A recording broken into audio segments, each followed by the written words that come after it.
Consider a scenario where a father, on a regular workday, is informed that he won't receive his wages without bearing the infamous mark of the beast. Now, picture a new mother, fresh from childbirth, learning that she can't buy formula for her baby without the same mark. In this presentation, we aim to illuminate a troubling reality that more individuals might willingly embrace the mark of the beast than resist it. It's human nature to assume we'd choose to defy the Antichrist, even at the cost of our lives. Yet, this presumption is biased and doesn't account for the pressure that the Antichrist will exert on society. What happens when the Antichrist establishes a system that mandates the mark for home ownership, grocery shopping, and even public transport use?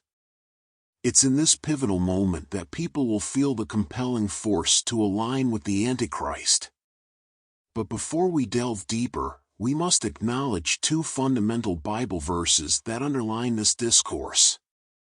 First, Matthew 7 verses 13 to 14 emphasizes the broad path to destruction, taken by many, and the narrow road to life, chosen by few. This implies that most will opt for the broad path. Second, Matthew 7 verses 21 to 23 warns that not everyone saying "Lord, Lord" will enter heaven, revealing that the majority will err or choose a path of spiritual lawlessness. These verses underscore that the majority may veer towards darkness. Now, let's discuss the mark of the beast, a future event prophesied in the Bible. According to Scripture, the Antichrist will establish a global system that mandates a mark on the right hand or forehead, signifying allegiance to the beast. Without this mark, no one will be able to buy or sell. The nature of this mark, be it a physical implant, digital identifier, or barcode, is unknown.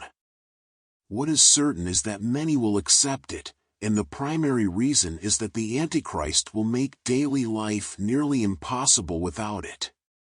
Imagine this: major institutions like banks and hospitals demand a mark for medical payments, banking, mortgage payments, and even rent.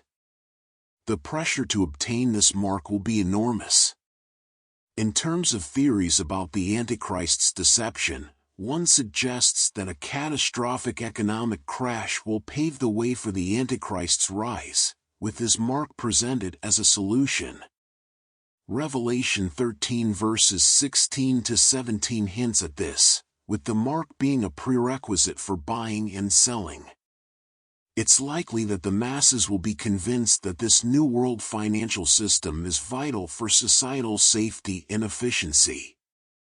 In reality, there may be no alternative, making it a form of economic dictatorship. In this case, the deception lies in the lack of choice, while the messaging will emphasize compliance. The second theory suggests enforced allegiance, where the Antichrist, driven by opposition to Jesus Christ, persecutes those who reject his mark. During his rule, Christian persecution will reach unprecedented levels, possibly including hunts for Christians. The Bible indicates that this persecution will be severe, with Revelation 20 verse 4 highlighting the martyrdom of those who refuse the mark. These individuals would rather face death than accept it, reflecting the high price of noncompliance. To sum up, the Antichrist is expected to possess charismatic charm on the surface, masking his sinister motivations. Deception will be a significant part of his strategy, using counterfeit miracles, signs, and wonders to mislead people. His ultimate goal is to oppose Jesus Christ and deny his divinity. However, despite any temporary success, he is destined for defeat.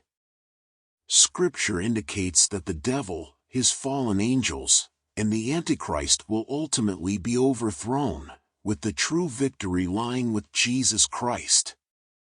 We must equip ourselves with knowledge and the armor of God to navigate the spiritual battles ahead.